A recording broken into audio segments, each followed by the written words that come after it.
नमस्कार, मैं अजय कुमार गौतम, एआरपी विज्ञान, जनपद श्रावस्ती। आज हम सपोर्टिव सुपरविज़न के बारे में चर्चा करेंगे।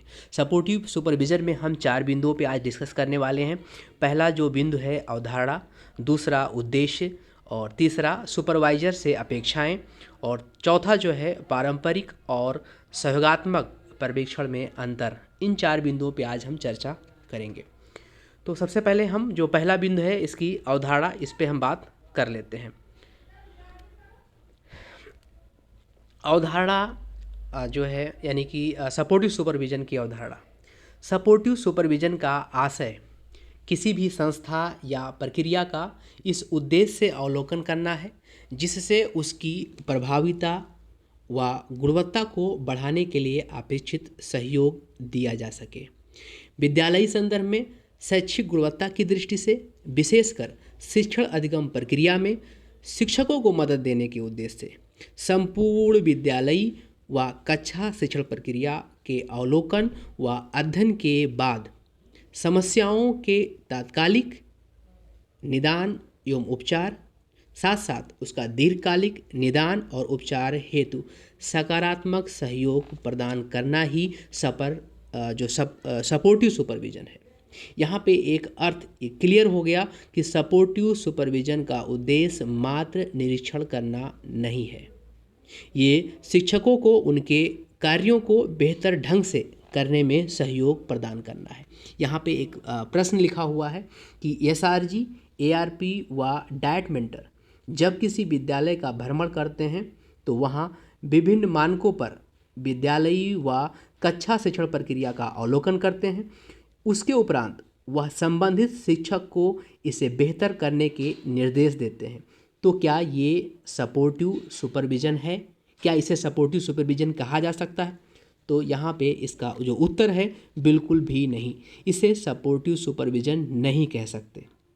तो फिर सपोर्टिव सुपरविज़न क्या है? यहीं पे अगर हम ये जोड़ दें कि अवलोकन के पश्चात संबंधित शिक्षक से बातचीत करता है सुपरवाइजर, उन्हें सकारात्मक और सुधार के क्षेत्र के बारे में सोचने को प्रेरित करता है, साथ ही आवश्यकता अनुसार यदि आवश्यकता पड़े तो डिमॉन्स्ट्रेशन भी करता है, साथ साथ मिलकर आगे की कार्ययोजना बनाता है।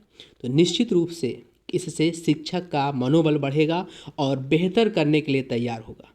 फिर हम कह सकते हैं कि सुपरविज़न करने आए संबंधित व्यक्ति ने मात्र निरीक्षण नहीं किया बल्कि उन्होंने सपोर्टिव सुपरविज़न किया, सपोर्टिव सुपरविज़न प्रदान किया।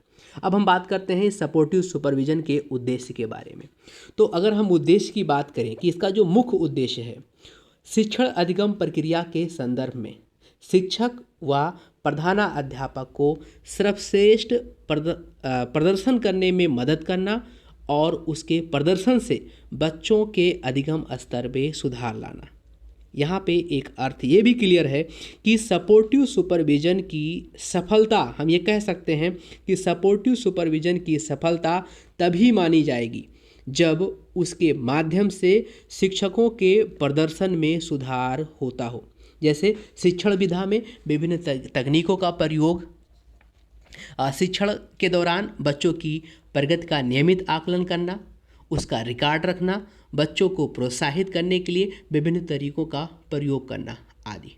अगर हम सपोर्टिव सुपरविज़न के मुख्य उद्देश्यों को कुछ बिंदुओं में अगर समेकित करना चाहें तो जैसे विद्यालय के प्रदर्शन में सुधार लाने के लिए प्रधानाध्यापक एवं शिक्षकों को प्रबंधन, शिक्षण प्रक्रिया आदि में प्रभावशाली बनाने के लिए, शिक्षण अधिगम माहौल को बेहतर बनाने में, प्रधानाध्यापक एवं शिक्षकों को प्रोत्साहन एवं प्रेरणा देने हेतु, किसी विद्यालय या कक्षा में हो रहे बेहतर प्रयासों की पहचान, प्रशंसा व प्रोत्साहन देने हेतु, किसी परियोजना, योजना, कार्यक्रम को समयबद्ध ढंग से क्रियान्वित करने के लिए, कार्यक्रमों के क्रियान्वयन के दौरान निर्धारित स्तर के अनुरूप प्रगति जानने के लिए, आशा के अनुरूप प्रगति नहीं होने की स्थिति में उसके कारणों, बाधाओं और समस्याओं की पहचान करने के लिए, सहयोगियों के साथ विचार विमर्श कर उनकी सहायता से समस्याओं के निराकरण हेतु प्रयास करने के लिए।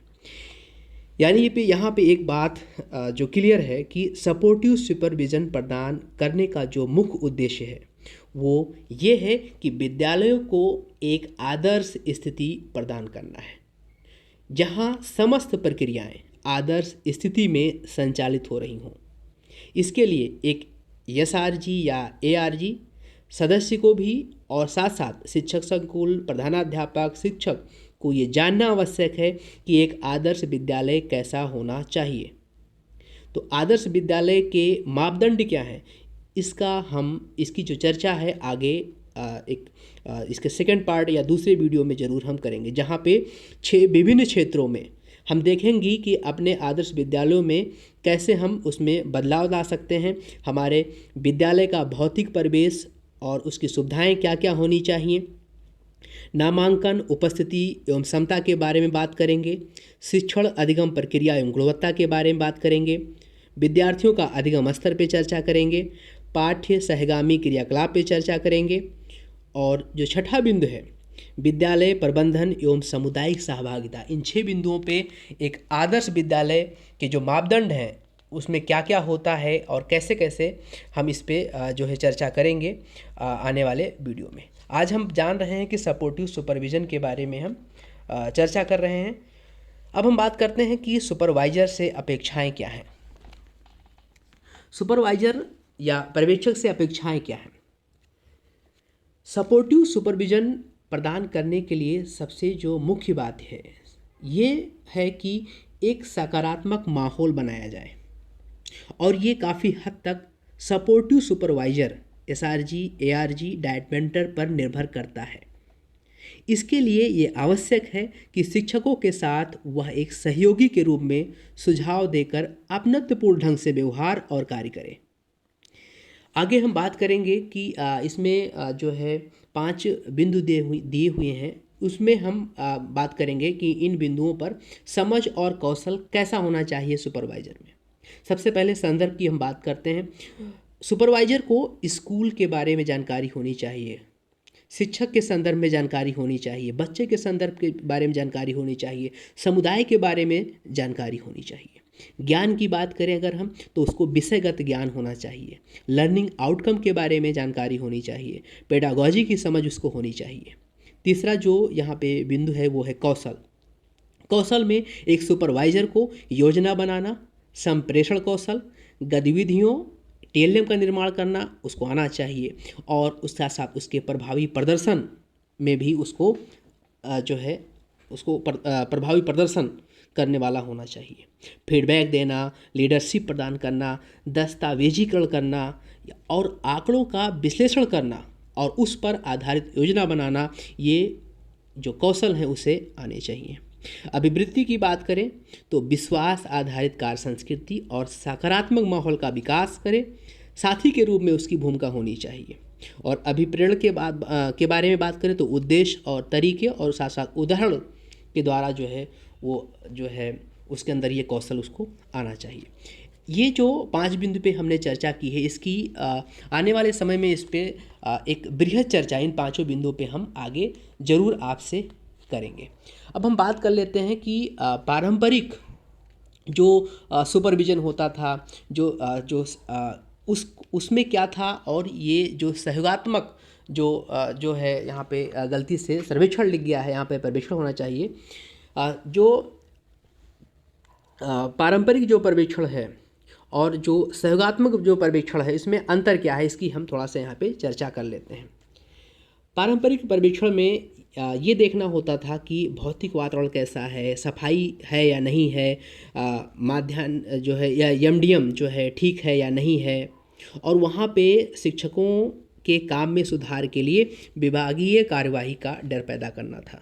एक अधिकारवादी माहौल था वहाँ पे। अगर हम बात करें, पर्यवेक्षण करने वाला शिक्षकों की गलतियों को बताता था और उसका जो भ्रमण का जो उद्देश्य था अचानक पहुंचकर गलतियाँ निकालना, और वो शिक्षक के अपेक्षा के अनुसार समय नहीं दिया जाता था वहाँ पे वो पर्यवेक्षण जो करता था अपने हिसाब से वो समय निर्धारित करता था।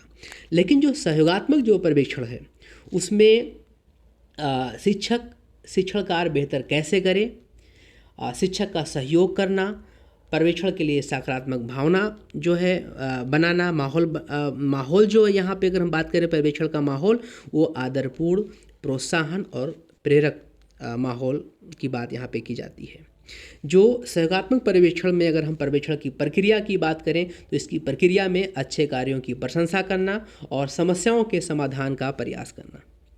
पर्यवेक्षण समस्या समाधान प्रोत्साहित करना और शिक्षक के कौशल का विकास करना, ये पर्यवेक्षक का कार्य है। क्षेत्र भ्रमण विद्यालय के बेहतर प्रदर्शन के लिए होता है और शिक्षकों की अपेक्षा के अनुसार समय दिया जाता है। सभी जो है साथियों को धन्यवाद। आगे हम इस सपोर्टिव सुपरविज़न के बारे में हम ज़रूर आगे चर्चा करेंगे कि सपोर्टिव सुपरविज़न कैसे करें और इसके साथ साथ जो है किन किन बातों को हमें ध्यान रखना है, कौन कौन से बिंदुओं पे जो है सपोर्टिव सुपरविज़न के दौरान जो है हमें करनी है। और अभी हमने बात किया 5 बिंदु जो थे, संदर्भ, ज्ञान, कौशल, अभिवृत्ति और अभिप्रेरण। इसके बारे में जो हम डिस्कस आगे बिल्कुल करेंगे। साथ साथ नियमित आकलन, इसके बारे में भी आगे हम चर्चा ज़रूर करेंगे, क्योंकि वीडियो ये बड़ा ना हो जाए। जिसमें समस्या आती है बड़े वीडियो आप भी देखना पसंद नहीं करते हैं, सुनना पसंद नहीं करते, इसलिए हमने छोटे छोटे पार्ट करके मैंने सोचा कि हम ज़रूर बना के जो है आपसे शेयर करें। तो आगे हम डिस्कस करेंगे। सभी को धन्यवाद, नमस्कार।